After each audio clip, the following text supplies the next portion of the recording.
Associated Press, this is Houston. Please call station for a voice check. This is the Associated Press. How do you hear me? I have you loud and clear, Marcia.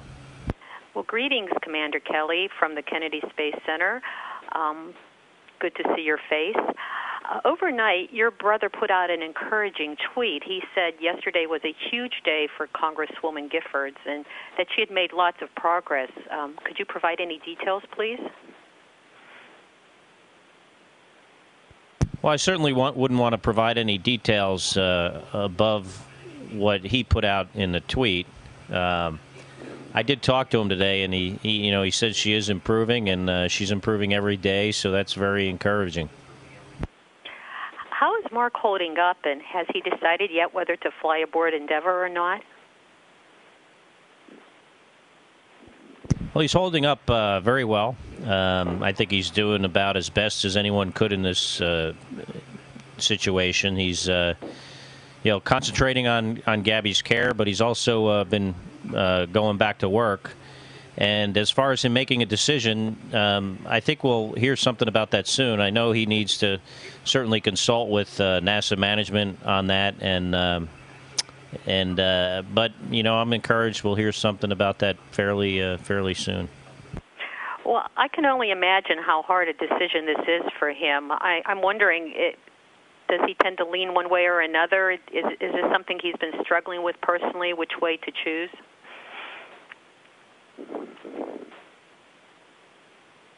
He's a pretty logical guy and, very thoughtful, and will certainly weigh all the different considerations when making this decision. And, any more than that, I wouldn't really want to elaborate. And, because he has every opportunity to let people know how he's feeling and which way he's leaning, and he hasn't done that thus far. One more quick question along these lines. Has he asked for your advice in the matter? You probably know him better than anyone. We do talk about it, and we have talked about the different, considerations. So, I'm confident he's going to make a good decision, and whatever decision he chooses, I'll support him. How has everything that's happened in the past month affected your own space mission? And I'm wondering if you want to get back to Earth more urgently than you might have if the shooting had never occurred.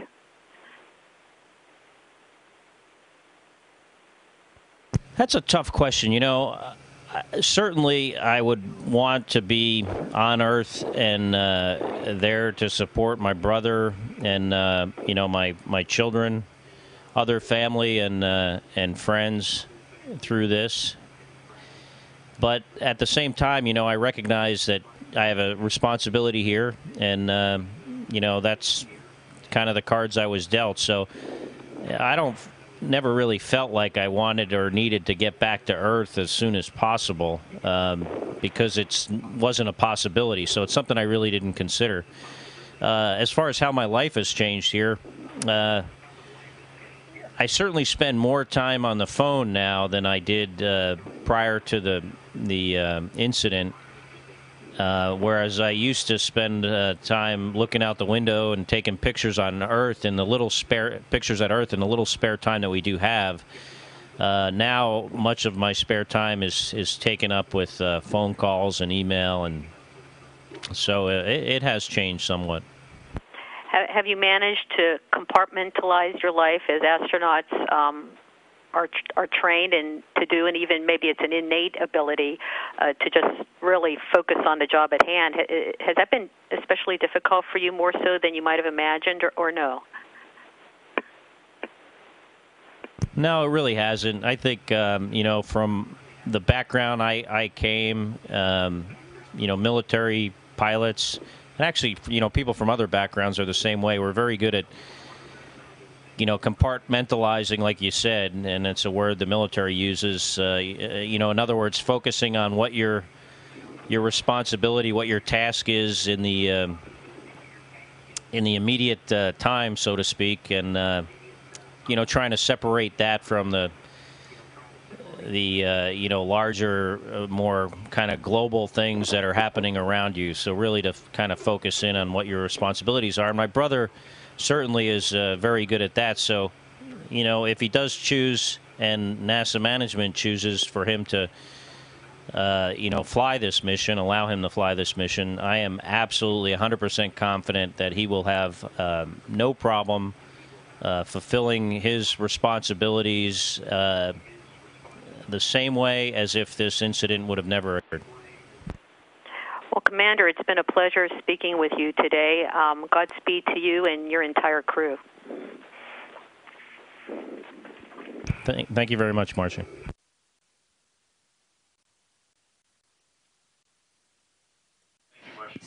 Station, this is Houston ACR. That concludes the Associated Press portion of the event.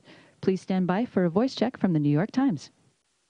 Station, this is New York Times. How do you hear me? I hear you loud and clear, John. Terrific. Greetings, Commander. How are you doing today? I'm doing great. How are you? Pretty good. The Northeast misses you. How hard, you were talking about calling the Earth, how hard is it for an astronaut to call the Earth? Just for my readers who have a general interest, you don't just pick up a phone. So what goes into that? Well, it's a lot like making a phone call on, a internet site like Skype, for instance. It is a voice over IP phone. It uses a off-the-shelf software to do it. It's on the computer, of course.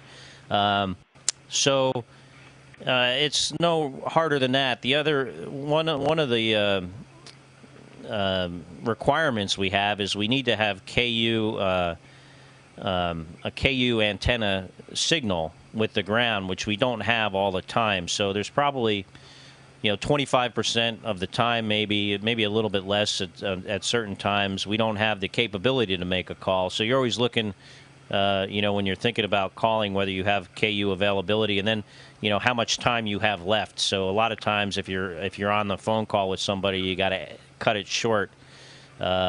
Maybe shorter than you might otherwise want to.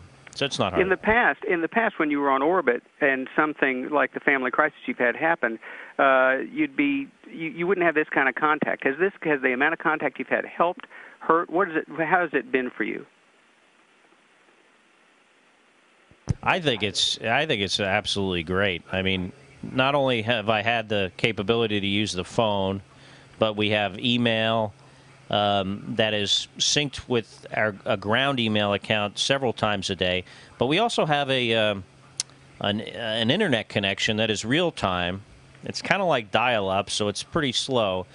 But it does allow you to, for instance, access your ground-based email. So you can potentially send email real time. You can access internet sites real time for news, and we also have the ability to, the ground to send up TV news. So after this happened, I was watching CNN a lot in my spare time, following what went on. I think it's great, to be able to keep in touch. Maybe other people would feel differently, but I think it's, I prefer to have that connectivity. Now, you talk a little bit about compartmentalization. How has that worked for you, and how has it worked for your brother in working through some of the decisions that he's got to make? Well, like I was saying earlier, it's it's kind of our training, I think. Being from the military and test pilots and flying high-performance airplanes. When you're in a high-performance airplane, you really have to, despite what might be happening in your personal life or things with your job or things on the ground, you really have to focus on what you're doing right now, whether that's, flying a low-level, at low altitude, dropping bombs, flying, air combat, or even shooting an instrument approach. It's a life-critical kind of thing. So those kind of things train you to separate things that are going on in your personal life from things like, operating a spacecraft, which I think is an important background, an important type of training to have in this kind of business. Can you describe the day that you got the call from Peggy Whitson, what you were doing and how it hit you? I can't. It was on the weekend, so I wasn't that busy. Although we do, do some work, mostly housekeeping activities on the weekend. I can't recall specifically what I was doing, but the Capcom called up on the Space to Ground and said, we're going to privatize Space to Ground. Peggy Whitson wants to talk to you, and not having a heads up that anything was going on or there was a possibility for her to want to talk to me directly. I think this was the first time she did that. I knew whatever it wasn't good. And, she told me Gabby had been shot. And then it was a pretty quick conversation. And I told her that, I'd like as much information as the news is putting out, even if it's unconfirmed. It's interesting. I actually had CNN on at the time. We were watching CNN. I have CNN on the weekends only because mostly to watch football on Sundays. They need to send something up so the configuration is correct. So typically they'll send the news up, and we had CNN on. And the ground, most likely, and I need to ask this, they probably cut it off when they saw what was going on until Peggy got the chance to call me. But then they turned it back on, and I was able to follow along on the news and with updates from Houston. And are you hearing from other members of your community, people reaching out to you? I mean, the closest thing to anything like this is Stantonny. Have you heard from folks about what Scott? I mean, what Mark is going through, what you're going through?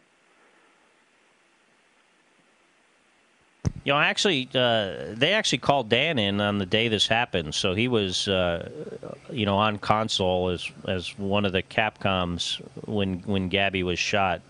I think they brought him in just for this, and maybe based on what had happened to him when he was on orbit with his mother being unfortunately killed in a car accident. So, so I have been able to, talk to Dan and other people that have had tragedies. I've actually had a lot of people reach out to me, and it's really been, very, heartwarming, I guess you could say, that, people from around the world, sending messages of support, not only to Gabby and my brother, but also to, to a lesser extent, but also to me. And you're talking with your brother pretty often. Hate to ask again, but where do you think this is going to play out? Do you have any sense on his decision, that is? Oh, I absolutely have a sense, but when Mark's ready to share that with the public, and when NASA's ready for, a press release to go out, that's, then it'll be time. And I don't, I think it'd be overstepping my bounds to be, speculating, or not speculating, but